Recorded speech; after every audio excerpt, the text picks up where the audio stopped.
You could really be a magnet for whatever it is you're after in life, and that includes money isn't off the table. And so one of the things that I had to adopt is that there's enough money for everyone to go around. You don't have to look at it as like you're in a desert and there's like a glass of water and you have to, it's not like that. Money is getting printed every single day. Everything begins in the mind.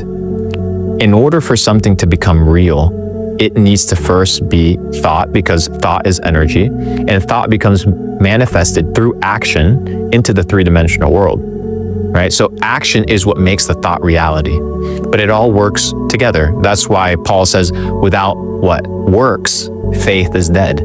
Because the only way that you know that faith is real is if your actions match to what you believe.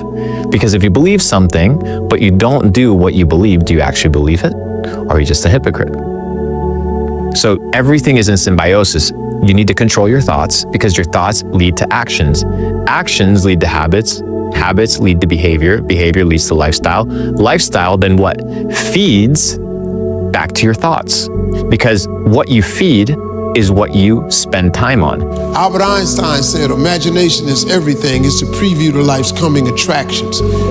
Everything you imagine is a preview to a coming attraction. Once you understand that and quit looking at your imagination as hocus pocus, it opens up a wide range of things and possibilities. And God puts your real life in your imagination. Listen to me. This is serious what I'm telling you. Don't you think it's nothing else. Imagination is everything. It's the preview to life's coming attractions. That simply means everything that's in your imagination is a preview of a coming attraction that God has for you. That's why he puts it in your imagination. That's why when you tell your imagination to the wrong people, it don't go nowhere. You ever had something you thought was a brilliant idea and you took it in there to your family and your loved ones and they shot it down? You know why they shot it down? Because they couldn't see it. Because God didn't put it in their imagination. He put it in your imagination. If you want to kill a big dream, tell it to a small-minded person. I think James Allen put it very well in his little book, As a Man Thinketh. He said, you don't attract what you want, you attract what you are. Now think about that. If you want to attract what you want, you've got to see yourself already with it. You've got to understand that you've already got it. First of all, clearly understand this. Nothing is created or destroyed. That means everything's already here. If not in one state, certainly in another.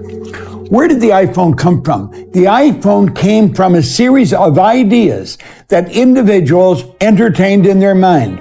And they kept holding the idea until the stuff came to them that enabled them to build the phone. The stuff had already been here. Nothing is created or destroyed. All science, all theology teach that. If nothing's created or destroyed, everything that is already here. Our problem is we've got to wait until we see it outside before we believe we've got it. Start dealing with the non-physical world, with the invisible world, with the world that you can't see through these little peepers that you've got here we call eyes. Start to see yourself mentally. You've been given the faculties to do that. Use your imagination. See yourself already in possession of the good you desire. That will flip your mind onto a specific frequency, and you do think on frequencies. It's on that frequency that good you desire is going to start coming toward you, and you will start moving toward it. If you want to attract what you actually want, you've got to see yourself now already with it. And know it's only a period of time until you moving toward it and it moving toward you, and you become one with it. This universe is a flow, an energetic flow. And you just got to get on the same frequency of what you're trying to attract. When you begin to realize you are bringing everything towards you, you're collapsing realities into existence versus chasing things, it becomes so much easier. Nothing manifests on the outside without conscious thoughts. So if for example, just this table, right? Somebody thought about, it'd be nice to have a round table so people can have a discussion and sit and across from each other and talk. So this person saw this table in his multi-dimensional platform. He then collapsed it from multiple dimensions into 2 dimensions by drawing it on a piece of paper or putting it into a computer-assisted design. It's still 2D, even though it looks 3D. From there, once he gets it exactly like he wants it, he sends that instruction on that blueprint or that architecture, right, over to an engineer who then manifests it into 3-dimensional reality that can move around on the XYZ axis, and now we have this table here. But what we're doing when we're looking at this table and sitting at it, we're looking at a multi-dimensional thought that existed in someone's mind. Isn't that powerful? That's powerful. And we all have that power. So when people say, I don't know what this guy's talking about manifesting reality, well, there would be nothing here. This jacket, this table, right? Your watch, your bracelet, nothing would exist. This chair we're sitting in wouldn't even be here because these are all things that are manifested from conscious thought.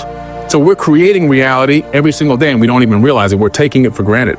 So much of success is seeing yourself as victorious.